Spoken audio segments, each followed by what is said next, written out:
Hi everyone, it's Kristi. We're still working on this multiple batch of Traveler's Notebooks. I'm hoping to get this batch done by the end of the week. I've just really been slow. Usually I can just plow through these, but anyway, today I wanted to do some flipovers. Now I've done these before. They're not real complicated, but I think it's my favorite piece of ephemera that I add to the journals. And this one's already been done. Where did I put it? This is my flip over. It's just a page. It's got a couple of envelopes and some crochet trim, a little bow. I paper clip it on. This side I leave blank, and you know, you can tuck things underneath it, whatever. So I'm making some of those today, and usually I kind of look through what I've done in the past. I will use this piece, the first page cut off. So I want the short cut off that matches the first page. There it is. So that's the one I want. And I'm going to cut that at 6 inches, and I'm actually just going to tear it. It's 3.5 inches wide. Normally I do 3 by 6, but because this is already 3.5, you know, it works. I want to just tear this piece off. And then this one, I'm going to go ahead and cut in half this way, and this will be used for the envelopes that we have in there. This will be just a little tiny tiny tuck. Let's see, what do I need? 1 3/4, 3.5, yeah, 1 3/4. So I'll just tear that. Okay, so now I've got those two for later. Okay, so I am using this trim. I have a bunch of this, and I thought, you know what, I need another trim because I've kind of run out of my my go-to. So I have a ton of stuff in my stash I need to use, and this one will work quite well. So, oh, I forgot, I need to fold this about, I want about a 2-inch overhang here, so I'm just going to pull that up to 2 inches. That way I have a short side and a long side. So I will put lace trim on both sides. Let's see if I can do this without getting it all over me. Last time I got it all over me. Where did I put my phone? I keep hearing it. Okay. It gets lost behind me sometimes. So I'm just going to add this trim.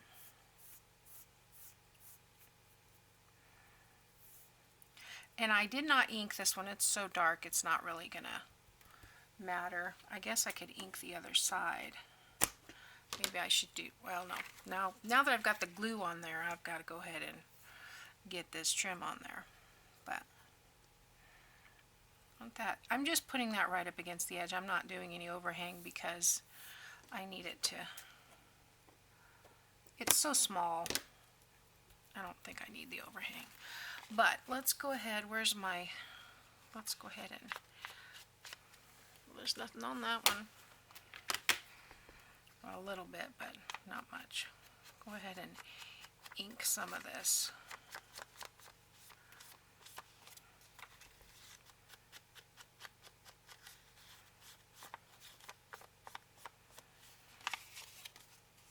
Okay.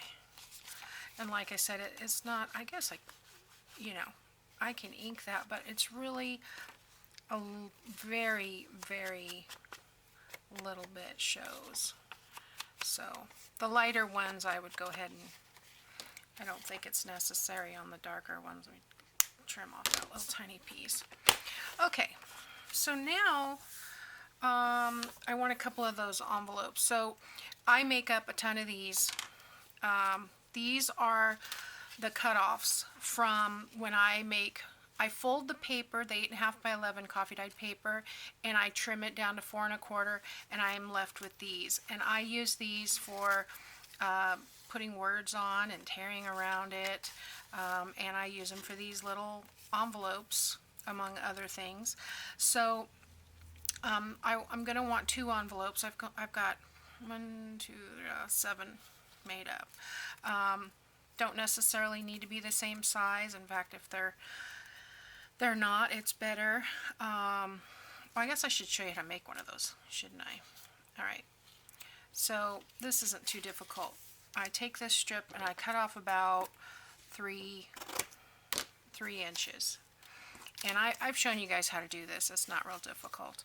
I'm going to fold this in half vertically just to get me a center mark there so that I know.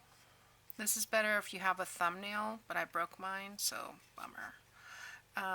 Fold that down and then fold the other side down to meet it.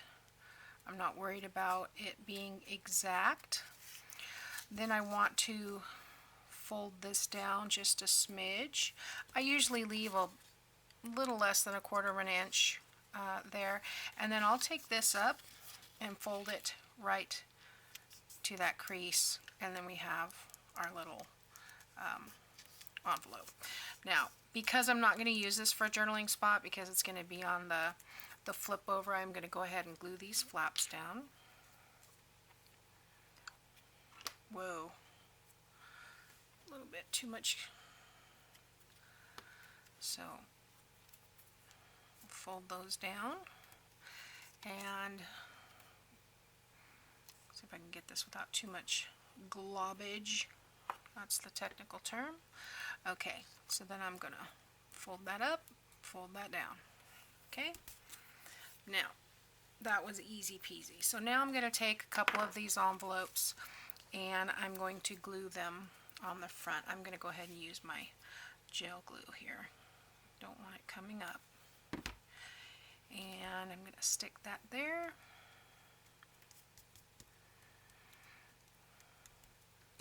Take one of these other ones.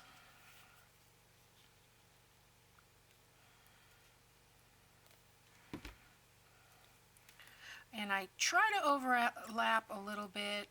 I want this one to be straight. It doesn't have to be perfect. We're going for handmade, not perfect. Sometimes I'll add a little tiny stamp or focal point right there, but I'm not going to do that today. I'm going to add a ribbon, and I'm going to tie it if I can. Let's see. I need about 7 inches, and I'll use my little bow maker. This is fun. I don't know if you can see from here, but you go right over left, under and through. Let's see if I can do this.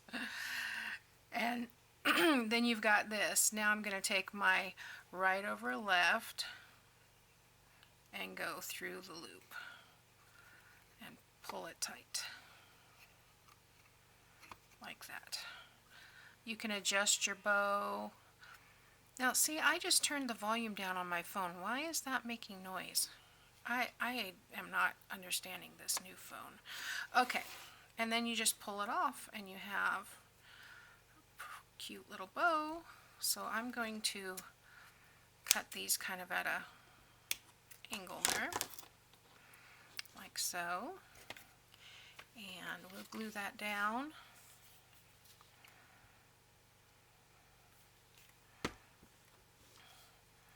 Right there. So, where's my book? Find the page. I usually put this one in front of the... I decided I want to put this on the coffee dyed paper that's in front of the dictionary page. So that's this one. So we'll fold it It'll go right over this. I'm being careful because that bow is not exactly glued on all the way. And I will get a paper clip and paper clip this on. And that is our flip over. Now we will be able to tuck journal cards and or tags or whatever we want in there, and very simple, very easy. I've got 2 down and 10 to go, and then I need to finish sewing these envelopes and the inside tags. I'm almost caught up, but not quite. The days seem to go by faster than I can get it all done, but I'm trying. My goal is to get them done by Friday, and then Saturday I'm going to start a new project. I had wanted to do it on Thursday, and if I get through with these, we may get to it on Thursday, but I'd like to do what they call a do-si-do book. And I've done some reading up on it. I thought do-si-do was just something somebody made up, and it's not. It goes back to medieval times, and so I can't wait to make, we'll call it a do-si-do because that's when I first was introduced to it. It was called do-si-do, but it's actually dos-a-dos. So we'll get to that hopefully on Saturday. I'd like to start that project. And then I have a journal that a friend of mine asked me to make for her, so I'll be working on that as well. So today is Tuesday, so this is how to do a flip over. Was it in? Where did it go? There it is. And yeah, those are so fun, and I think the visual effect is so much more than the difficulty because they're just easy. Oh, I do want to mention the original. When I first saw this idea for these flip overs, I saw it on A Trace of Sparkle, and I believe she said she got it from Lori, Girl on a Ridge, and so I will link their videos below. Beautiful, beautiful work by those ladies. So anyway, thanks for watching, and I'll see you next time.